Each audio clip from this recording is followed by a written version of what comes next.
I hope you've been enjoying yourself because I've been out in the audience. I've been enjoying myself. I was trying to get drunk, but I guess nothing want to work right for me. Well, boy, let me tell you, this is my first. Somebody put some bass in there. My voice is heavier than this. Make me sound like a wimp up here. But I want to talk to you about relationships this afternoon, if I may. I hear on Oprah, I hear on a couple of shows about the women and they always cry. And I hate that when they start crying. You know your ass was going to be on Oprah in the first place, so why are you crying? Okay, but they always have women on. They need a man on that. Like me. I used to get my ass whooped all the time. Especially on a Friday and Saturday night when my wife wanted to go out and have her for so-called with the girls. Used to come home with my ass, scratched me so much in the face that when I closed my eyelids, she even scratched me behind my eyelids. Y'all didn't get that one, did you? She scratched me behind my eyelids. When I closed my eyes, it met. Still don't get it? Well, shit. I ain't gonna keep telling you over and over again. She scratched me, which means when she was scratching me, I had to close my eyes. So she scratched me behind my eyes. Now you get it? Okay, now we can move on to the next one. Anyway, she left me, and I was glad she was gone. But they didn't invite me on Oprah show so I can talk about this shit. Okay, and then she had the police so connived to her, and I was in the military at the time. The MPs used to call me on the phone and say, Sergeant Davis, bring your ass on down here because we can't afford to come and get you tonight. So, okay. But anyway, I got divorced from her, and that was a good thing because it saved me some skin, and not to mention how I looked in front of my men in the morning. I'm a sergeant. I go in front of my men on my private, and it looked like I've been in a fight with a cat. You can imagine.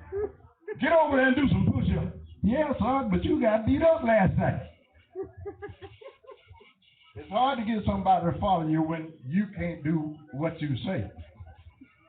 But anyway, like I said, I got divorced from her, and that was a good thing.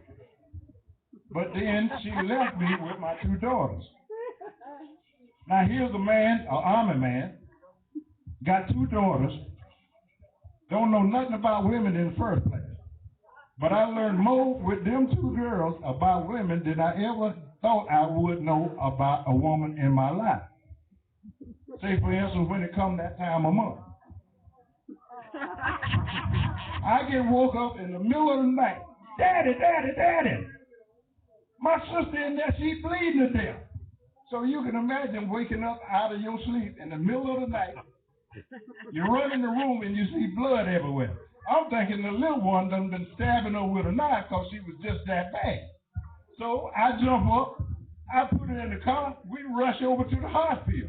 And I'm like, oh, about that, my daughter, she dying, So they take her in the operating in the room. Pretty soon the nurse come back out, she said, Mr. Davis, you can stop acting a fool now.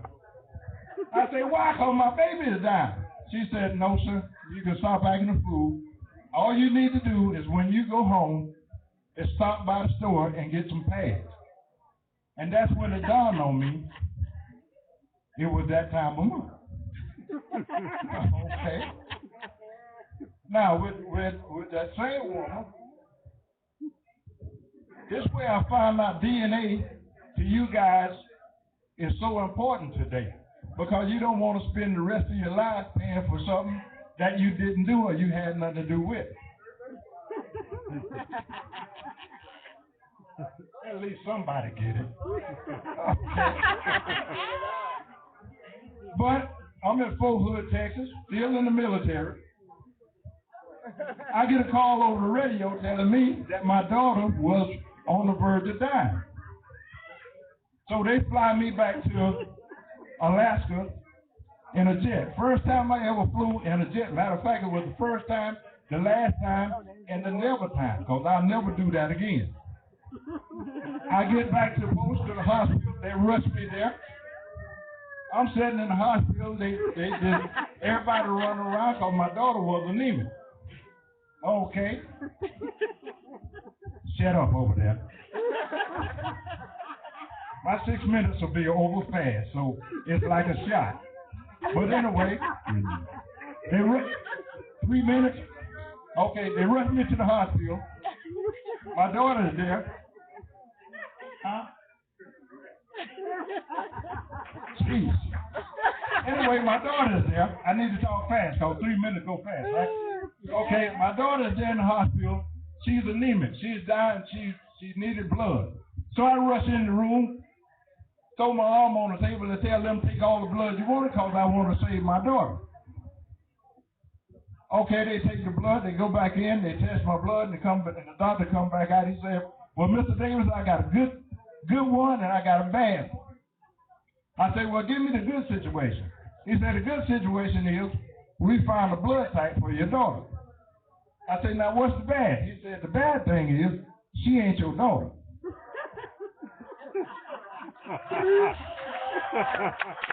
All right, give up Charles Davis in the house.